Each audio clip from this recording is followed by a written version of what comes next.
In this video, we are going to study about thermocouple. Okay, then temperature transducer, which are used for measuring the temperature. So the transducer means it's a device used for converting one form of energy into another form. So a temperature transducer which convert temperature into an electrical current. There are many types of temperature transducers are available, such as RTD, thermistor, thermocouple, and temperature sensing ICs. So in this video, we are going to study about the thermocouples. So thermocouple have an exceptional property, which are mentioned as follows. Thermocouples having a wide range of temperature measurement and can be used for high temperature environment, and it's cheap, robust, and easy to use. It's very high sensitivity. So as I said, the thermocouple are a temperature transducer which are extensively used for the measurement of temperature variations. Okay, so as a thermocouple consists of two different metals which are welded at ends. So if you see the diagram, the two dissimilar metals. So in thermocouple, we have to use two dissimilar metals. We have to weld the two dissimilar metals. If you use the same metals, it won't generate electricity or generate voltage. So you have to use two dissimilar metals. So these consider this is metal A and this is metal B. These two metals are welded to form a junction. So junction 1 and junction 2. And these one junction we will count as a measuring point where we have to measure the actual temperature. This point is kept in the temperature sources. And another junction we can call as a cold junction. So in order to, if we make a difference in temperature, then we can, this thermocouple will generate EMF. So this is a basic construction wise. Thermocouple consists of two dissimilar metals. Okay. Working principle. So the working principle of thermocouple depends upon three effects. First main effect is Seebeck effect. Seebeck effect, what it will say is that when two dissimilar metals are joined together, right? When heat is provided to one junction of the metal, the electrons start flowing from hot metal to cold metal. This current, direct current induces in the circuit. Okay, just see in this figure below shows a metal. Consider this is a metal, and one end I am going to heat this metal, and another side is kept cold or normal temperature. Right. Once we heat the metal, as a heat applied to a crystalline solid, what it will gets hotter, right?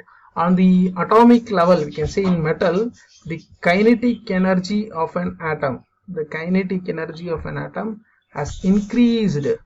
If you increase the kinetic energy, the atom will start to vibrate very faster with a higher amplitude, and it will move very faster than colder junction. So if we heat one side of a metal, the atoms on the hotter side will start to move faster towards the colder junction, right? So the electron will start to move from hot junction to cold junction. So if the electron is moving from one place to another place, that is from hot to cold junction, we can say the direct current is induced in the circuit. So this is a basic idea how the current is generated. So this setup is shown in the next image. See, we have two different metals, iron and copper. are joined together, and this point is one junction is kept hot. See, consider this point hot junction, and this another junction is cold junction.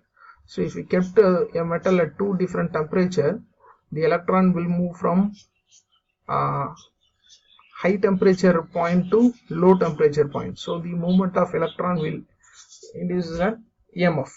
So this is a basic idea. This is given by Seebeck, Thomson, Seebeck in 1980s. Right. And next effect is this is a circuit diagram for our Seebeck effect. So we have two dissimilar metals, metal A and metal B, and metal A and metal B are joined together to form a junction. This one junction is mentioned as a measuring point where actual temperature is to be measured, and another junction is kept at 0 degree centigrade to maintain a low temperature, or cold junction, right? So the difference in temperature will create a movement of electron between hot junction to cold junction. So V out is the difference between voltage generated at the voltage in hotter junction minus voltage across the colder junction, VH minus VC. Okay, next is Peltier effect. The Peltier effect is the inverse of Seebeck effect.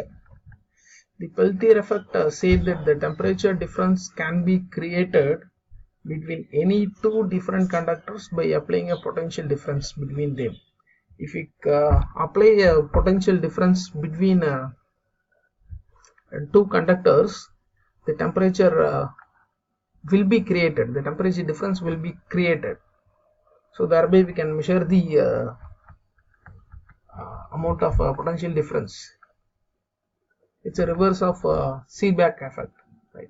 Next is the Thomson effect. Thomson effect states that when two dissimilar metals are joined together, if they create a two junction, then voltage induces the entire length of a conductor.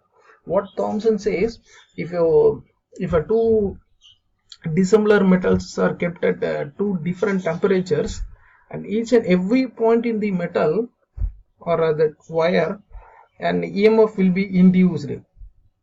If you check each and every length of the conductor, the EMF will be induced, but the amount of induced current will be very, very low. So this effect is very negligible, negligible, Thomson effect. So mainly Seebeck and Peltier effect is used in thermocouple. So mainly two effects, one is Seebeck and Peltier, mainly Peltier effect. So we'll usually Thomson effect will be negligible because the amount of voltage induced in the each and every length will be very, very small. Okay. So next is construction wise. So we told, as we told, thermocouple consists of two dissimilar metals. So in the junction point, we can categorize into two types. So what are the categories are? One is ungrounded junction, grounded junction, and exposed junction. So these metals are welded together at junction points. So there are three types of junctions are there. One is exposed, grounded, and undergrounded. See, in the exposed, if you want to measure the temperature in fast response, we can go for exposed. Suppose if you want to measure the temperature of gas, you have to measure the temperature in very fast manner. So for that purpose, see this in the figure, the metal is exposed directly to the measuring point. Next is grounded and ungrounded, right? In grounded, the metal and the protecting sheets are welded together. So the grounded junctions used for measuring the temperature in corrosive environment. If you want to measure the temperature of a chemical reactive substances or chemical substance, so in order to protect the metal wire, you have to shield the metal, and the protective shields are covered, right? So the grounded metal and protective sheets are welded together, right? So in ungrounded, the conductors are entirely insulated from the protective sheets. So these ungrounded junction used for high pressure application work. So these wires, metal wires, are completely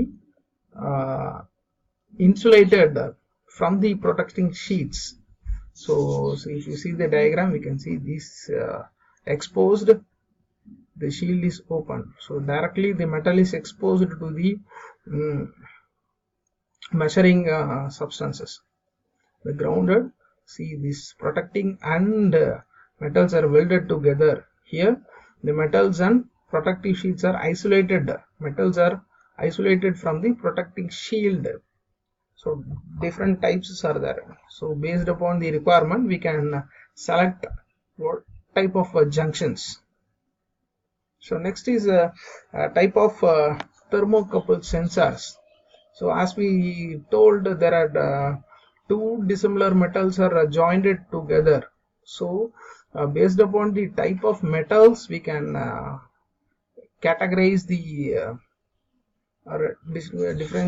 categorize the temperature sensors.